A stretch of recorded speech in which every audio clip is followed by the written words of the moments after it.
이사야 44장 18절에서 23절 말씀 제가 읽겠습니다. 그들이 알지도 못하고 깨닫지도 못함은 그들의 눈이 가려서 보지 못하며 그들의 마음이 어두워져서 깨닫지 못함이니라.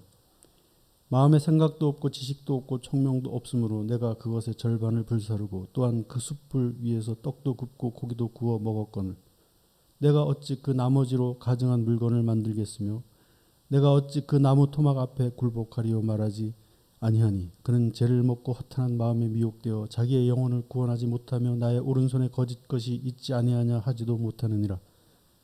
야곱아 이스라엘아 이 일을 기억하라. 너는 내 종이니라. 내가 너를 지었으니 너는 내 종이니라. 이스라엘아 너는 나에게 잊혀지지 아니하리라. 내가 네 허물을 빽빽한 구름같이 네 죄를 안개같이 없이 하였으니 너는 내게로 돌아오라. 내가 너를 구속하였음이니라. 여호와께서 이 일을 행하셨으니 하늘아 노래할지어다. 땅의 깊은 곳들아 높이 부를지어다.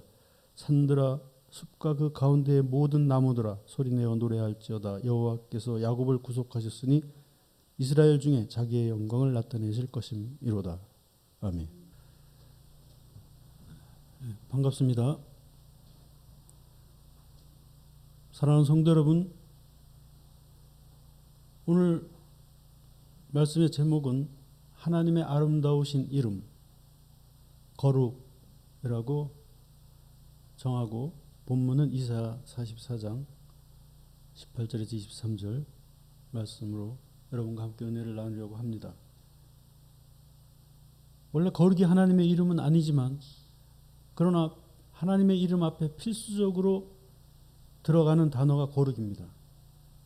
그래서 주기도문 6장 9절 주님이 가르쳐 주신 그 기도에서 처음에 시작이 이렇게 되잖아요. 하늘에 계신 우리 아버지여 이름이 거룩히 여김을 받으시오마.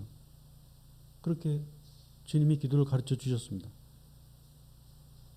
에스겔서 36장 16절 구약 성경에 보니까 하나님의 거룩하신 이름에 대해서 이런 하나님의 탄식이 표현되어 있습니다.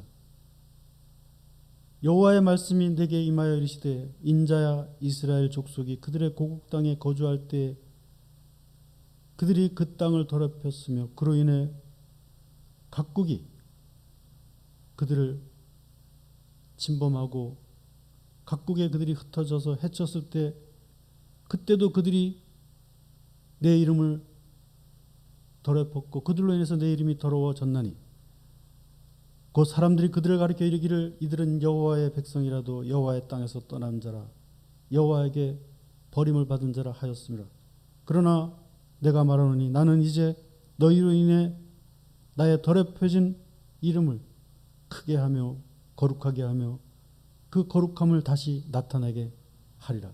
이렇게 하나님의 거룩하신 이름을 강조하시면서 이스라엘이 흩어지고 이방의 침략을 받고 수모를 당하고 종이 되고 말할 수 없는 곤핍한 삶 속에 빠진 것이 하나님의 이름의 거룩하심을 유지하지 못하고 더럽혔기 때문이라고 분명히 말씀하면서 그러나 이제 하나님 앞에 무릎 꿇고 다시 돌아온다면 너희를 통해서 내 더럽혀진 이름을 다시 크게 하고 그 거룩함을 나타나게 하리라 이렇게 말씀하고 있는 것입니다.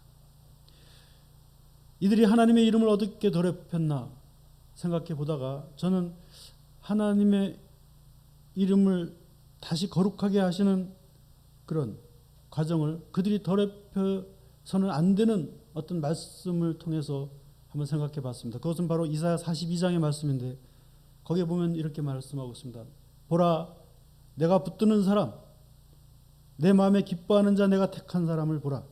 그는 외치지 아니하며 목소리를 높이지 아니하며 그 소리를 거리에 들리게 하지 아니하며 상한 갈대를 꺾지 아니하며 꺼져가는 등불을 끄지 아니하며 진실로 정의를 행할 것이며 그는 쇠하지 아니하며 낙담하지 아니하고 세상에 공의를 베풀 때 섬들이 그들의 교훈을 앙망하리로다. 이렇게 말씀하고 있을 때 바로 이것이 이스라엘 백성들의 삶의 어떤 지표와도 같은 등대와도 같은 그런 빛이 되는 그런 말씀이었는데 그러나 사랑하는 성도 여러분 이스라엘은 하나님의 그 모든 길을 버리고 목소리를 높였으며 상한 갈대를 꺾었으며 꺼져가는 등불을 그냥 후 불어서 꺼버렸으며 마지막 남은 소망마저도 짓밟았으며 하나님의 마지막 기대마저도 외면하고 돌아선 그런 과정이 바로 하나님의 이름을 더럽히는 과정이기 때문에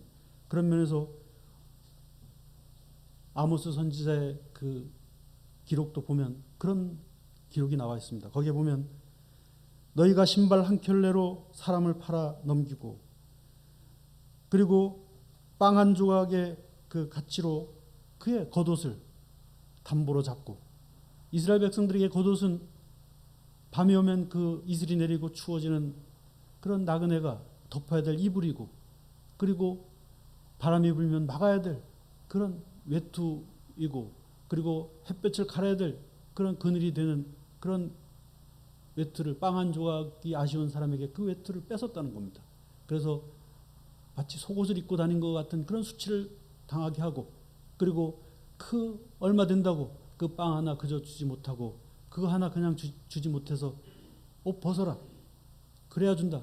그래서 배고파 죽겠으니까 자기 입었던 옷을 벗어서 주고 빵 한 조각을 얻어먹는 그런 사회가 이스라엘 사회니까 하나님이 나의 이름이 더럽혀졌다 그렇게 말씀하고 있는 것입니다.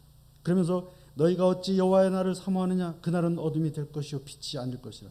너희는 내게 제사하지 말며 내게 노랫소리도 그칠지어다. 네가 드리는 제사 받기 싫고 니들이 부르는 노래 듣지 않을 것이다. 그러나 오직 너희는 정의를 물같이 공의를 하수같이 흐르게 할지니라. 이렇게 말씀하고 있습니다. 결국 이들은 하나님의 이름을 더럽히고 그리고 하나님의 뜻을 철저하게 외면한 대가를 받게 되는데 기원전 722년에 아수르에게 북이스라엘이 멸망하고 기원전 587년에 남유다가 그 강력한 바벨론에게 침탈을 당하고 비극적인 그런 장면 속에서 눈이 뽑히고 지도자들은 손발이 잘리고 그리고 죽고 그리고 잿더미 위에서 고아들이 울부짖는 그런 처참한 광경 속에서 남은 자들이 다 바벨론으로 끌려가는 그래서 70년 동안 그들의 종살이를 하게 되는 것입니다. 이때 사람들이 70년의 종살이를 하면서 두 가지 부류로 나뉩니다. 우리가 뭘 잘못했길래 이런 수모를 겪어야 되느냐. 우리가 하나님의 백성이 아니냐. 하나님 우리한테 왜 이러십니까. 이러는 족속들이 하나 있었고 하나는 우리 탓이다. 우리가 불순종했다. 우리가 하나님의 이름을 더럽혔다. 우리가 하나님의 뜻을 저버렸다. 그러면서 하나님 앞에 무릎 꿇고 우는 자들이 있었습니다. 그런데 이 첫 번째 하나님 우리가 뭘 잘못했다고 이러십니까 하는 사람들이 하는 행색은 그들이 믿는 신을 따르고 이제 하나님 나도 하나님 버릴 겁니다. 하나님 우리 버리셨죠. 나도 하나님 버립니다. 그러고는 그들이 믿는 우상을 쫓아가고 그들이 믿는 허탄한 그런 교훈을 쫓아가고 그랬다는 겁니다. 그래서 그 이사야서를 읽어보면 우상을 만드는 자는 다 허망하게 될 것이다. 그것을 따르는 자는 영혼의 구원이 없고 그리고 그것을 따르는 자는 허탄하게 될 것인데 그들이 자신의 오른손에 하나님 대신 붙들고 있는 것이 무엇인지를 알지도 못하고 그것이 얼마나 허망한 것이고 그것이 얼마나 위험한 것이고 그것이 얼마나 하나님의 그런 뜻을 저버리게 하는 요인이 되는 것을 너희가 알지 못한다. 그러면서 탄식하는 그런 기록이 계속 나타나고 있습니다. 그래서 신약 성경에도 보면 디모데전서 4장 7절에도 보면 너희는 망령되고 허탄한 신화를 버리라. 그리고 경건을 연습하라. 경건의 유익은 범사에 유익하니 육체의 연단이 약간의 유익이 있을지라도 경건은 금생과 내생에 약속이 있는 길이니라. 그러면서 허탄한 신화를 버리라고 말씀하면서 그 뒷부분에는 이렇게 말씀하고 있습니다. 우리가 수고하고 힘쓰는 모든 것의 이유와 의미와 목표와 목적과 결말이 우리에게 모든 소망이 살아계신 하나님께 있음을 알라. 그러므로 세상의 허탄한 신화를 버리고 세상에 망령된 것들을 다 버리라. 이렇게 말씀하고 있는 것입니다. 디모데후서 4장 3절에 보면 마지막 날에 사람들이 허탄해져서 허탄한 교훈을 쫓고 자신들의 길을 간지럽히고 자신들의 길을 달콤하게 하는 말씀을 그런 거짓된 말씀을 쫓아가리라. 그러나 너희는 허탄한 이야기를 따르면 안 된다. 이런 말씀도 있습니다. 사랑하는 성도 여러분, 이 세상은 허탄한 신화와 허탄한 이야기들로 가득 차 있습니다. 허탄한 신화와 허탄한 이야기가 무엇이겠습니까? 하나님의 거룩하심에 대해 한 번도 경외심을 갖지 못하면서 거룩이 도대체 무엇일까? 거룩이라는 것이 있기는 한 것일까? 거룩이라는 것이 내게서 멀리 있다고 해서 그것은 내 인생의 적이며 증오의 대상이 되어야 되는 것일까? 그런데 하나님은 어떻게 거룩하신 분이실까? 하나님이 정말로 거룩하신 분이라면 거룩이 무슨 의미인지 내게 알려주실 수 있으신 분일까? 나도 거룩과 친해지거나 가까워지거나 거룩한 자로 만드실 수 있다는 뜻일까? 하는 그런 의문조차 한번 가져보지 않으면서 전혀 거룩하지도 못하고 거룩함과 탐을 켜커이 쌓고 자기 반성 하나 없이 거룩하지 못한 입술로 거룩하신 하나님을 비난할 수 있단 말입니까? 어떻게 거룩하지 못한 자가 하나도 거룩한 것이 눈꼽만치도 없고 먼지만치도 없는 자가 영원히 거룩하신 하나님 앞에서 하나님을 비난하고 하나님을 판단하고 하나님을 버릴 수가 있단 말입니까? 이것이 허탄한 신하요, 이것이 허탄한 입술이라는 것입니다. 지난주 설교에서 이사야가 선지자로 부름받을 때 이사야 6장 1절에 보면 이사야가 우시야 왕의 죽던 해에 기도하기 위해 예루살렘 성전에 올라갔을 때 성전 안에서 하나님의 영광이 임재하는 것을 보게 됩니다. 영광의 옷자락이 성전에 가득하였고 새쌍의 날개가 달린 스랍이라고 부르는 천사들이 영광의 임재 앞에서 노래를 하는데 그 노래 제목은 내용은 거룩하다 거룩하다 거룩하다 우리 하나님 영광의 여호와여 만군의 여호와여 그의 영광이 충만하도다 이런 노래를 부르고 있었습니다. 그리고 그때 성전의 문지방의 터가 흔들리며 하얀 연기가 채워졌습니다. 이때 한편으로는 너무 놀라고 한편으로는 너무 감격한 이사야가 그 앞에 무릎을 꿇고 이렇게 말합니다. 화로여 내가 화로다 내가 망하게 되었도다. 거룩하지 못한 입술로 거룩하신 하나님을 뵙게 되었도다. 그러면서 하나님 앞에 엎드립니다. 나는 입술이 부정한 자요 나는 입술이 부정한 백성 중에 거하면서 만군의 여호와신 왕을 배웠습니다. 그때 스랍 중 하나가 부젓가락으로 하늘 제단에서 집혀지고 있는 숯불 벌겋게 타는 숯불을 가져다가 이사야의 입술을 찢으면서 이 숯불이 너의 입에 닿았으니 너의 악이 제하여졌고 너의 죄가 사하여졌느니라. 이런 선언을 하나님으로부터 듣게 됩니다. 화로다 나여 망하게 되었도다. 나 이제 망하는 길밖에 다른 길이 없도다. 나는 입술이 부정한 자요 입술이 부정한 백성 중에 거하면서 거룩하신 하나님을 만났기 때문이라. 이렇게 말했습니다. 이 말은 나의 허탄함과 나의 모든 거짓과 위선이 회개할 기회조차 없이 이제 심판을 받게 되었구나. 거룩이라고는 눈꼽만큼도 없는 내 삶이 거룩을 붙잡을 기회조차 없이 회개할 기회조차 없이 이제는 망하게 되었구나. 이렇게 했을 때 하나님은 그 탄식을 회개로 받으시고 그의 입술을 찢어주셨습니다. 이처럼 인간이 거룩하지도 않고 거룩하면 관심도 없고 심지어 거룩함을 경멸하고 거룩함을 적으로 여기면서 거룩하신 하나님에 대해서 비난하고 대적하는 것이 바로 허탄한 신화이며 허탄한 이야기가 아닐 수가 없습니다. 거룩하신 하나님은 그러므로 우리가 또한 알아야 될 것은 그분은 또한 공의로우신 분이시며 그분은 신실하신 분이시고 세상과의 관계에서도 마찬가지로 그렇게 자신의 거룩함을 통해서 공의와 신실함을 나타내시는 분이라는 것입니다. 하나님은 공의로우신 창조주이시며 구원자이시며 재판장이십니다. 공의가 어디 있어? 내가 믿으면 내가 옳다고 하면 옳은 거지. 그거 아닙니다. 세상에 옳고 그른 게 어디 있어? 내가 옳으면 옳은 거지. 이거 아닙니다. 왜냐하면 공의로우신 하나님이 살아계시기 때문입니다. 그런데 의롭지 못한 심장으로 의롭지 못한 생각과 태도와 방식으로 자기가 생각하는 건 다 옳고 자기가 하는 것만 옳다고 하면서 살아가는 그런 자들이 의로우신 하나님을 향해서 하나님 제가 이 위선과 가식과 정직하지 못함과 나만 옳다고 하는 이 자만과 이 탐욕과 부패와 타락의 절망을 내가 어찌해야 될까요? 하고 엎드리는 일 한 번 없이 세상의 헛된 영광에 취해서 하나님의 영광을 버리고 세상의 온갖 회의와 미혹에 홀가닥 넘어가서 하나님의 공의를 헌신짝처럼 짓밟으면서 하나님의 공의 앞에서 그렇게 자신의 공의를 그렇게 고집부리고 옳지 않은 것을 옳다고 살아온 그 인생을 뉘우칠 줄 모르는 이것이 허탄한 이야기요 허탄한 신화라는 것입니다. 사랑하는 성도 여러분, 또한 세상의 허탄한 신화와 허탄한 이야기에는 섬김도 없고 헌신도 없고 희생도 없습니다. 세상의 허탄한 신화와 허탄한 이야기는 섬김과 헌신과 희생을 강요할 뿐입니다. 자신은 섬기지 않고 헌신하지 않으며 희생하지 않습니다. 그러나 하나님은 공의로우신 분이시면서도 공의를 심판의 이유로 삼지 않으시고 오히려 희생으로 공의를 실현하시는 분이십니다.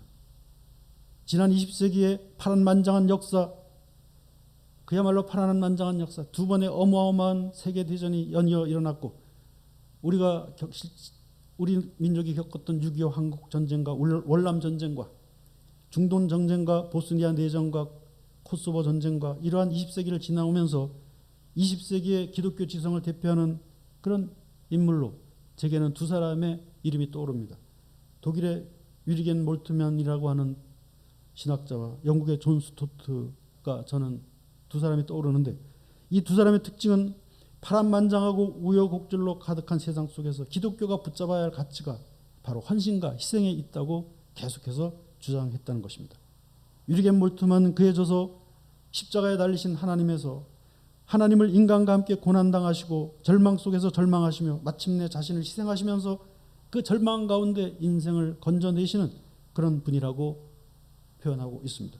그러니까 하나님이 예수 그리스도에게 네가 십자가에 달려서 희생하라 하시고 뒷짐짓거나 이렇게 팔짱을 끼고 보신 그런 분이 아니라 그리스도와 함께 형틀 위에 직접 누우신 것과 같은 그런 고난을 함께 당하신 분이라고 그렇게 표현하고 있습니다.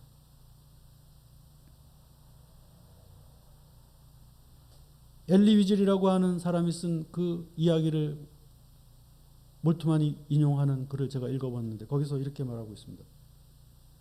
영어로는 나이트라고 하고 아마 우리나라에 번역된 책이 있다면 영혼의 어두운 밤인가 뭐 그렇게 그런 걸로 기억을 합니다. 근데 그 책에 이런 이야기가 나옵니다. 집단 수용소를 탈주하다가 잡힌 두 명의 젊은이가 공개 처형을 당하는 현장에서 그 공개 처형을 당하는 그 현장에서 그 누가 봐도 아깝고 누가 봐도 그냥 앞길이 창창한 그 젊은이가 단지 유대인이라는 이유로 죽어가는 그 과정을 보면서 누군가가 하나님은 어디 계시냐 묻습니다. 저 아깝고 기막히게 아름다운 젊은이들이 죽어갈 때 하나님 지금 어디 계시냐. 그러자 한참 후에 어떤 사람의 또 목소리가 들려옵니다. 하나님은 이 자리에서 저 사람들과 함께 하나님도 목매달려 죽으신다. 물론 자기의 감정을 얘기한 거지만 그 이야기가 사람들의 심금을 울렸다는 겁니다. 아, 하나님이 여기 안 계신 것이 아니구나. 하나님도 저들과 함께 처형당하고 계시는구나. 그것이 몰트만의 주장이었던 것입니다. 몰트만이 그리스도께서 십자가에 달리실 때 하나님도 함께 십자가에 달리셨다고 주장한 것과 같은 의미를 떠올리게 하는 그런 이야기들은 적지 않게 우리가 늘 접할 수 있습니다. 다만 하나님이 그리스도와 함께 십자가에 달리셨다는 말의 깊은 의미는 하나님이 그리스도를 십자가에서 내려오게 하지 못하시는 아픔을 손수 겪었다는 그런 의미일 수도 있습니다. 근래 뉴스 중에 참 마음 아픈 뉴스 중에 하나, 그렇게 오래된 뉴스도 아니고 그렇게 뭐 엊그제 뉴스는 아닙니다만, 제가 너무 그 기사가 짧아서 자세한 내용을 몰랐습니다만, 그러나 제가 그 기사를 읽으면서 느낀 느낌이 있었습니다. 어떤 아빠가 없었던 말이에요. 9개월 된 아이가, 자기 아들이 우유를 주니까 자꾸 토하니까 우유를 안 주고 보리차를 줬습니다. 근데 그 보리차를 얼마나 줬냐면 4개월을 줬어요. 그런데 4개월이 됐을 때 영양실조로 아이가 죽었습니다.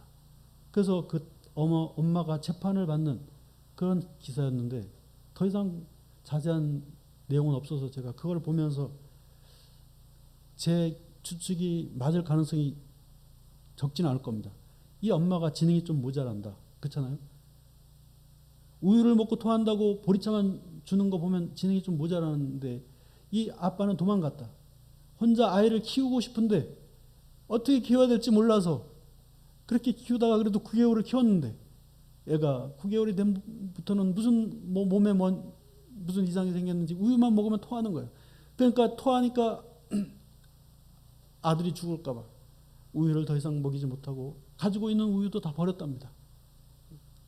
아이 먹으려고 샀던 우유도 다 그냥 싱크대에 다 쏟아버리고, 그리고 보리차를 먹으면 살 줄 알았는데 보리차를 먹어서 그 아이가 죽었습니다.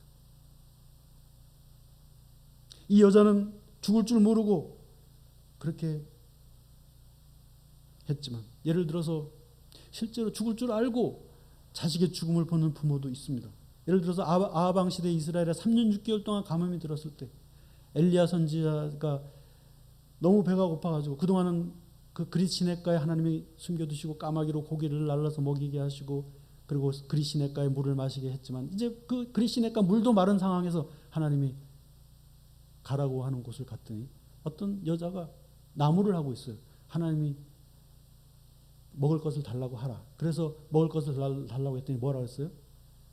마지막으로 아들하고 먹고 죽으려고 밀가루 한 주먹 있는 거 그거 먹고 해먹고 죽으려고 그거 빵 구우려고 나무에서 불 피우려고 그 마지막 빵을 굽기 위해서 나왔는데 그 마지막 빵을 당신이 달라고 하느냐.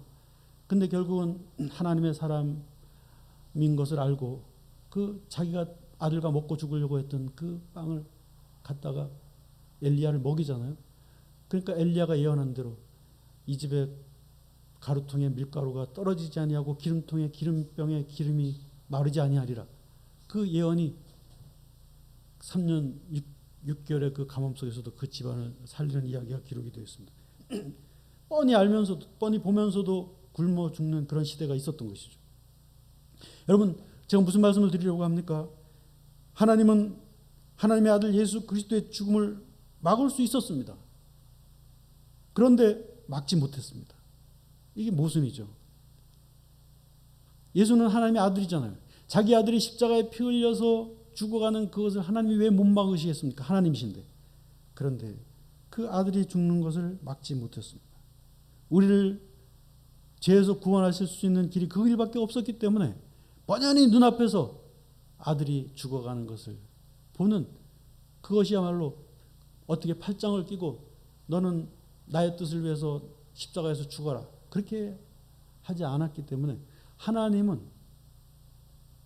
예수님의 그 십자가의 그 고난의 의미가 바로 하나님의 고난이라는 것입니다. 그러므로 하나님은 그런 심정으로 그 젊은이가 유대인이라는 이유로 처형당할 때 같이 처형당하셨으며 예수님이 십자가에 죽으실 때 그 십자가에 같이 올라가신 것과도 같이 우리의 고난 속에서 하나님은 같이 고난받는 분이라고 그렇게 몰두하는 이야기하고 있는 것입니다.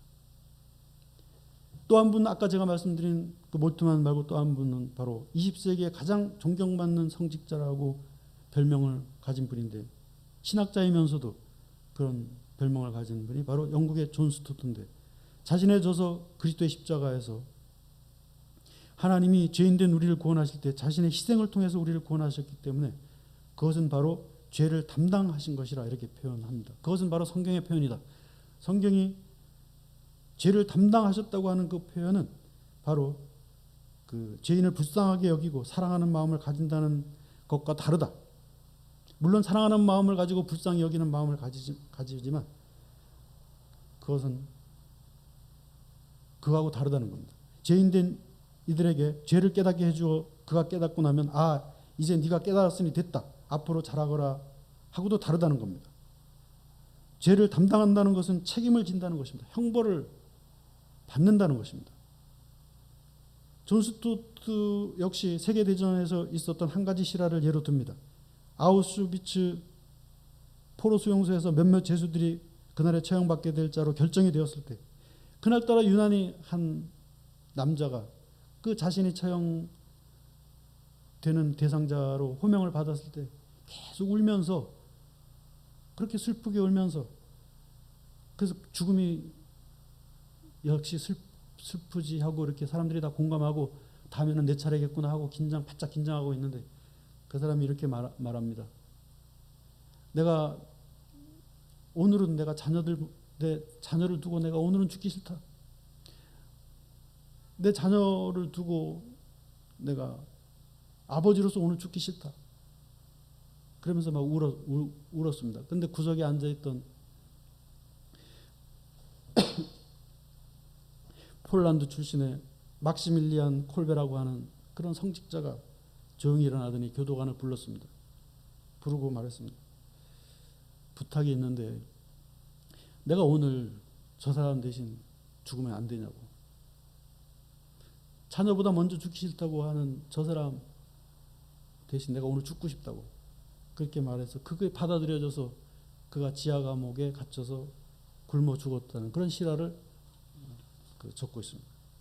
여러분, 저 사람 자녀를 두고 죽는 게 싫어하고 막 우는 걸 보니까 나도 슬프다. 이게 아닙니다. 내가 대신 죽을 수 있냐? 그리고 죽었습니다. 하나님의 그 거룩하심의 의미는 바로 그런 것이라는 겁니다. 당신의 거룩하심을 통해서 우리의 거룩하지 못한 것을 당신의 희생으로 다 덮으시고, 그리고 우리의 의롭지 못한 것을 당신의 그 거룩함으로 의롭게 하실 때 그냥 그렇게 하신 것이 아니라 우리를 대신해서 죽으시고, 그냥 우리를 불쌍히 여기신 것이 아니라 그냥 우리를 사랑하려고 결정하신 것이 아니라 담당하셨다는 겁니다. 담당하셨다는 겁니다. 그래서 이사야 53장 4절에 보면 그는 실로 우리의 질고를 지고 우리의 슬픔을 당하였거늘 우리는 생각하기를 그는 징벌을 받아 하나님께 맞으며 고난을 당한다 하였노라. 그러나 그가 찔림은 우리의 허물 때문이요 그가 상함은 우리의 죄악 때문이라. 그가 징계를 받음으로 우리는 평화를 누리고 그가 채찍에 맞음으로 너희가 나음을 입었도다. 우리는 다 양 같아서 자꾸 잘못된 길로 갔지만 여호와께서는 우리 모두의 죄악을 그에게 담당시키셨도다. 그렇게 말씀하고 있습니다. 그러므로 사랑하는 성도 여러분, 우리는 하나님의 거룩하심과 공의로우심에 우리의 삶을 의탁해야 됩니다. 거룩하신 분은 오직 하나님밖에 없으시고 공의로우신 분도 오직 하나님밖에 없으시며, 더욱이 하나님은 하나님의 거룩하심과 공의로우심을 세상에 대한 심판의 기준으로 삼지 아니하시고 오히려 희생의 이유로 삼으시고 그것을 담당하시기 위해서 바로 그 그런 모든 불가능을 가능으로 바꾸시는 그 모든 과정이 다 희생의 과정이었던 것입니다. 죽을 수밖에 없는 우리를 살리셨고 불가능한 일이었죠. 우리가 어떻게 살아날 수 있습니까? 하나님 앞에서. 하나님 앞에 살아날 자가 누가 있습니까? 그러나 살아날 수 없는 우리를 하나님 앞에 살리시고 심판받을 수밖에 없는 우리를 구원하셨고, 우리가 하나님의 심판을 어떻게 피할 수 있습니까? 누가 구원받을 수 있습니까? 구원받을 자격이 있는 자가 누가 있습니까? 그렇게 선한 자가 없을 뿐만 아니라 그 선하다고 한들 하늘 끝까지 미칠 그 악한 마음과 생각과 하나님을 외면하고 거절하고 하나님의 거룩하심을 업신여긴 그 모든 죄가 어떻게 자신의 알량한 그 선한 업적이 1mm라도 가릴 수 있겠습니까? 그런데 불가능한 그 일을 마치 바다를 메워야 되는 것 같은 그런 불가능한 일을 바다가 메워지는 것처럼 그렇게 심판을 구원으로 바꾸신 그런 분이 바로 희생의 하나님이신 것입니다. 좌절과 절망의 늪에서 허덕일 수밖에 없는 우리를 하나님이 건지셨다는 것입니다. 그러므로 사랑하는 성도 여러분, 우리는 이렇게 우리를 위해서 자신의 거룩하심과 공의로우심과 진실하심과 신실하심을 심판의 조건으로, 심판의 이유로, 심판의 근거로 삼지 않으시고 그렇게 우리를 구원하는 그런 희생의 과정으로 삼으신 하나님의 은혜 앞에서 하나님의 거룩하심을 우리는 하나님의 영광으로 대하면서 그렇게 살아야 되는 것입니다.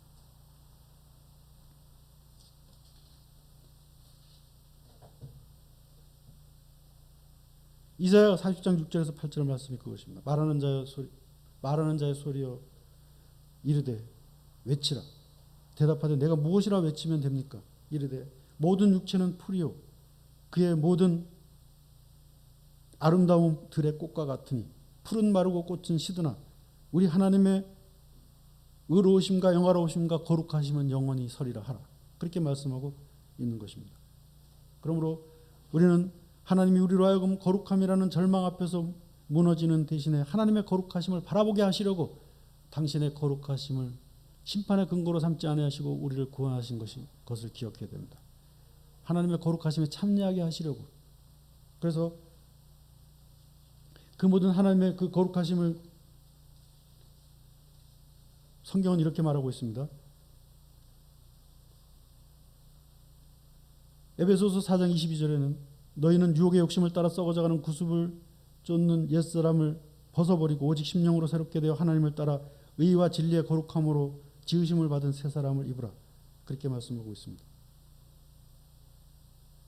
그리고 데살로니가후서 2장 13절에도 보면 주께서 사랑하시는 형제들아 우리가 항상 너희에 관하여 마땅히 하나님께 감사할 것은 하나님이 처음부터 너희를 택하시되 너희를 거룩하게 하시려고 진리를 믿게 하시고 구원을 받게 하심이니 이를 위하여 우리의 복음으로 너희를 부르사 우리 주 예수 그리스도의 영광을 너희가 보게 하게 하려 하심이라. 이렇게 말씀하고 있습니다. 골로새서 1장 21절도 보면 너희가 믿음 안에 굳게 서 있으면 하나님의 흠없게 하시고 거룩하게 하시고 책망할 것이 없게 하시는 그 은혜가 예수 그리스도를 통해서 너에게 임하게 될 것이다. 그렇게 말씀하고 있습니다. 하나님은 우리를 부르실 때 이미 의롭게 여겨주셨고 하나님의 거룩함에 참여할 수 있는 길을 열어주셨지만, 그러나 골로새서 1장 21절 말씀은 또 미래적으로 너희가 믿음 안에 흔들리지 않고 굳게 서 있으면 이 모든 것들을 이루실 것인데, 그것은 바로 너희를 하나님 앞에 흠없게 하시고 거룩하게 하시고 책망할 것이 없는 자로 만드시려고 하는 하나님의 뜻이 너희의 믿음을 통해서 이루어지게 할 것이라. 이런 약속의 말씀으로도 번역이 되어 있습니다.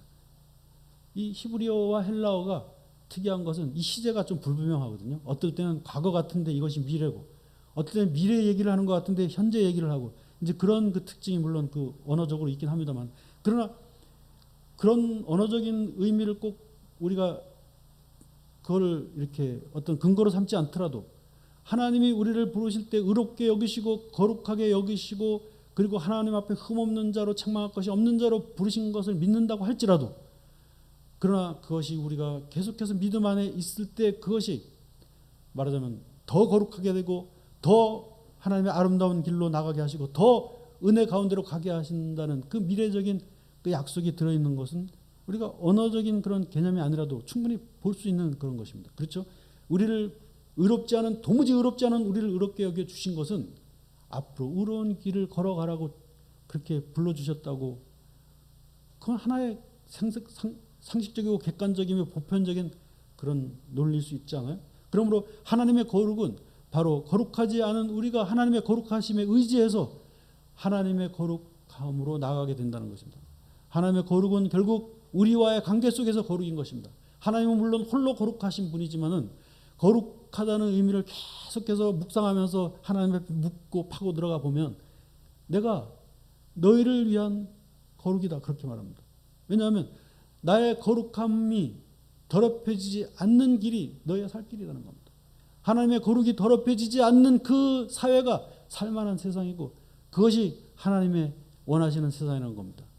모든 것들이 더럽혀진 세상 속에서 의리도 사라지고 인간의 어떤 최소한의 양심마저도 다 팽개치는, 그것이 바로 하나님의 이름이 더럽혀진 그 현장이라면, 거기에 하나님의 거룩하신 이름이 임하게 될 때 추한 것들이 아름다워지고 가슴 아팠던 것들이 다시 삶의 그런 열정으로 바뀌는, 슬픔이 찬송으로 바뀌고 고통이 위로로 바뀌고, 그런 것들이 하나님의 거룩하심의 회복의 의미라는 것입니다. 그러므로 하나님의 의로움도 거룩하심에서 나오고 하나님의 사랑도 거룩하심에서 나오고 하나님의 영광도 거룩하심의 영광인 것입니다.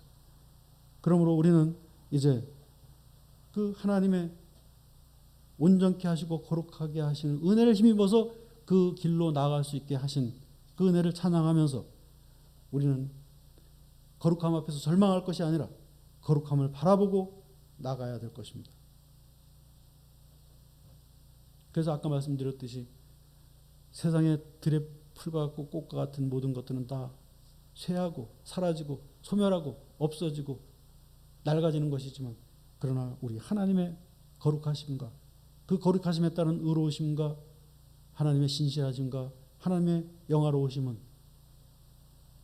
대대 세세무궁토록 영원하리라 한 그 말씀의 의미를 붙잡고, 오직 하나님만이 거룩하신 분이십니다.